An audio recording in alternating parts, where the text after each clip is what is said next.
How often does it happen that we have to deal with people or see people on television who are too certain of themselves? What did the Buddha have to say about certainty? I got a comment a while back by someone who said that they thought that the Buddha was against being certain, who didn't believe in certainty. Well, we'll discuss that coming right up.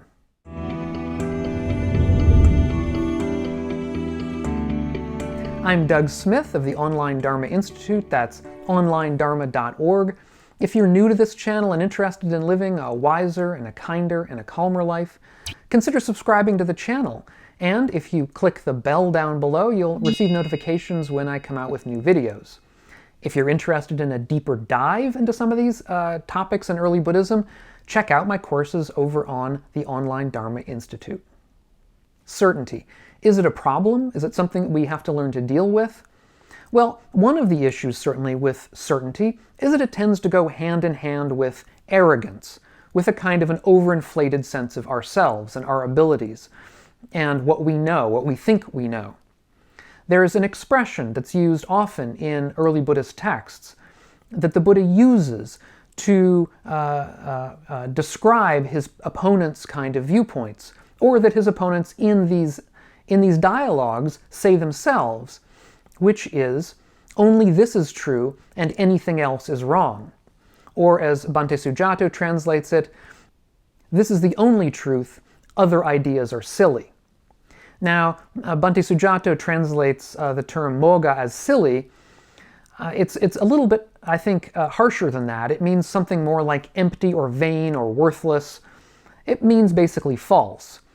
Silly, I think, has the connotation of something being frivolous, perhaps, and I don't think that's the point here. The point is not that people who hold this opinion, that only this is true and everything else is wrong, they're not saying the other things are frivolous. What they're saying is that they're empty, they're vain, they're pointless. Now, often this sentence is expressed by people who, in the early suttas, claim to have opinions about some of what are called the unanswered questions. I did an earlier video about these unanswered questions. I'll put a link to it up here if you're not familiar with them. But essentially there were a number of questions that the Buddha felt couldn't be answered, or at least couldn't be answered usefully. And so he just simply declined to answer them. Things such as, is the universe everlasting? Or is it finite in time? Or is it infinite in space or finite in space? These kinds of questions the Buddha considered unimportant to the spiritual life, unimportant to the path of practice. And so, but some of the other people that he was arguing with, indeed it seems to have been a belief that everybody on this kind of spiritual path in ancient India had to have, or was expected to have, answers to these kinds of questions. And so many of the people that the Buddha had discussions with would say, here is my opinion about this, only this is true and everything else is false, or everything else is foolish. And the Buddha, of course, didn't agree with that. Now, we can certainly understand from our standpoint, or from the Buddha's standpoint, that a question which really doesn't have a good answer, it's going to be problematic if somebody says that they're certain about an answer for it when we know there isn't one, or we can't believe that there would be one. That is a certain problem from early Buddhism. But are there other cases where people express this kind of viewpoint of only this is true and anything else is wrong? In another sutta, the Buddha talks about certain people who have a view about karmic causation. In particular, they have the view that anybody who does anything wrong will go to hell in their next lifetime. We might say, just as similar in a this life kind of opinion, that it would be something like anybody who does anything bad gets punished for it. And other people have the opposite opinion. That is to say, or I should say the related but opposite opinion, that anybody who does anything good immediately goes to heaven in the next life, or anybody who does anything good in this life immediately gets a reward for it, or will get a reward for it. And in all of these cases, what the Buddha said is that this is not correct. And the people who express these opinions say, only this is true and anything else is wrong. It's only true that anybody who does bad goes to hell in their next life. And the Buddha says that's not correct. He says, people who believe this, he's expressing his opinion that they believe this because they have seen this in some meditative state, that somebody did something bad and got punished for it. And so what they do is they overgeneralize from one instance. They overgeneralize from the single instance they're familiar with to this view that this happens always. And not only that it happens always, but that they're certain about it, that only this is correct and anything else is wrong.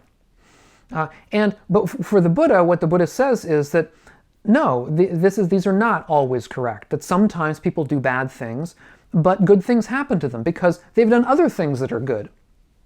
Or the reverse, sometimes people do good things, but bad things happen to them, and that's because they've done wrong in the past. Now, of course, he's talking about the next lifetime or the next couple of lifetimes.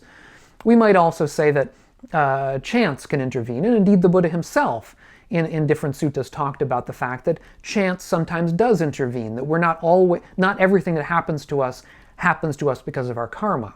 And perhaps most famously in the early suttas, in the Chanki Sutta, the young Brahmin Kappatika, who was a very arrogant young Brahmin, has this attitude towards the Vedas, and this was apparently common in the Buddha's day. That is to say that Vedic Brahmins had this attitude that only what is said in the Vedas is true and everything else is vain or useless or worthless or false. And so what Kappatika says to the Buddha is that you, the Buddha, you don't believe in the Vedas, but it's only the material in the Vedas that's true. Everything else is vain. And the Buddha, at this point, cross-examines Kappatika and asks, do you know this for yourself? Do you know this and have you seen this truth for yourself? And Kappatika says no, he's heard it from his teacher. And then the Buddha asks, does your teacher know this for himself? Has he seen it for himself? Or is he simply going on hearsay? And again, Kappatika says, no, my teacher doesn't know this for himself. He hasn't seen it for himself. He's going on hearsay. And so what the Buddha does is to talk about how all of this knowledge simply comes from hearsay. And hearsay is not the kind of knowledge that gives us the correct reason to have certainty about it. It's simply an opinion, a viewpoint that we hold because somebody else held a viewpoint. That is, their apparent certainty is really only an expression of clinging to a viewpoint. So they have a view and they're clinging to it enough that they say only this is true and everything else is wrong. That's an expression of clinging for the Buddha. Not a true expression of knowledge of the truth. So then the Buddha goes into a long discussion of how you come to knowledge. How you come to knowledge of the truth. And he says you come to that by finding an appropriate teacher who in themselves shows you that they know the way by having certain kinds of correct behavior and not by having certain kinds of wrong behavior. And once having found such a person, you listen to them intently and carefully, and you learn what they're trying to say, and you make it your own, which is to say you try to see it for yourself. Can you replicate what the teacher's saying? Can you see it in your own experience or not? And this is the way that you come to truth over a long period of time. You become aware first of the truth, and then you make the truth your own. Or as he describes it, you first come to an awakening to the truth, that is, an awareness of what the truth is, and then you come to an arrival at the truth, that is to say, you've made it your own. So we can see that although the Buddha has a real problem with this way of expressing things, that only this is true and everything else is wrong, nevertheless, the Buddha does believe that there are truths, that there are things that we can come to know.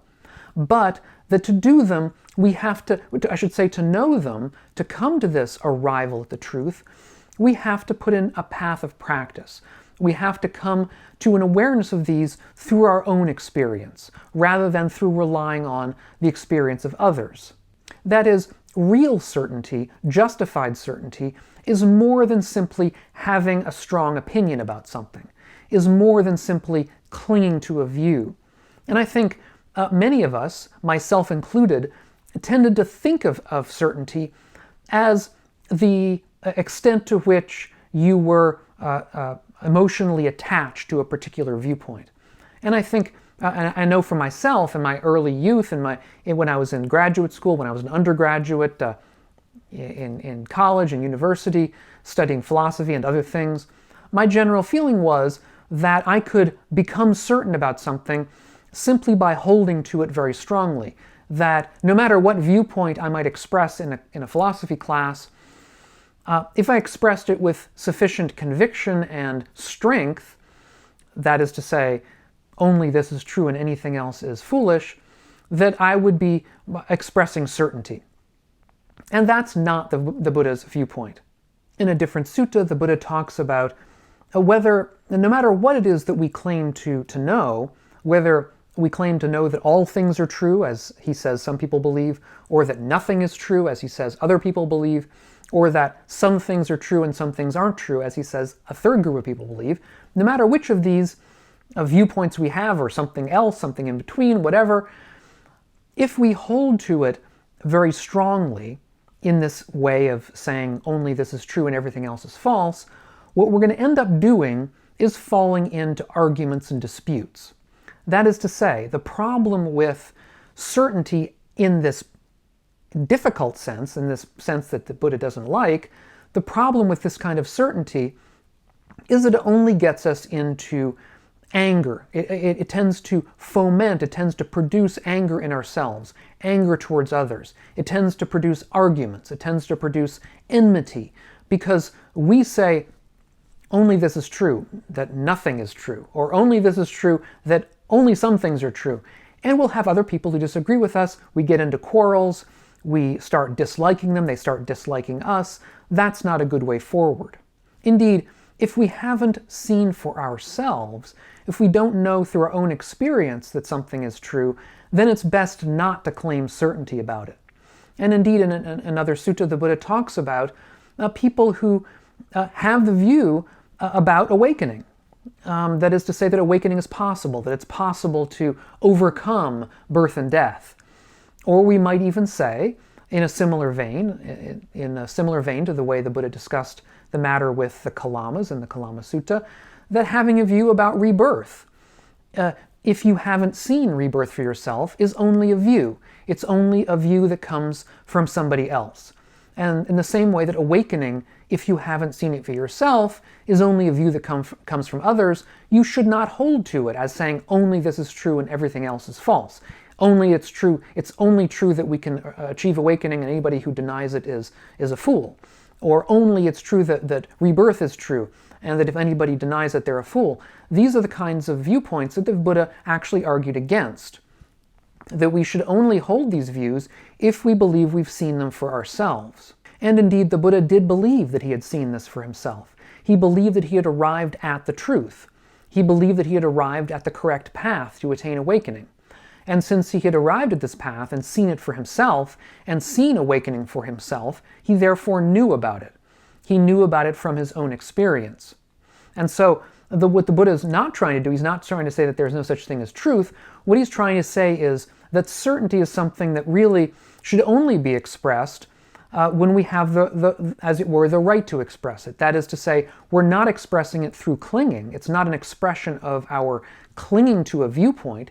It's not our expression of a particular kind of emotional state where we are bound up in the truth or falsity of something and as a result tend to become angry if somebody disagrees with us, but simply something that we know is true because we've seen it. In that state, we are at least prone and more prone to let it go, to no longer feel that it's a part of who we are. It's simply a truth about the world. It's simply the way things are. And indeed, the Buddha did express this way things are when he talked about the three aspects, the three features or marks of existence. And I did an earlier video on the three marks of existence, which the Buddha did believe he had seen for himself, which you can see up. I'll put a link to it up on the screen here. I would suggest checking that out if you want to see some of the Buddha's positive viewpoints. I hope this has been useful. I hope we'll see you on the next one of these videos. And meanwhile, all of you, be well.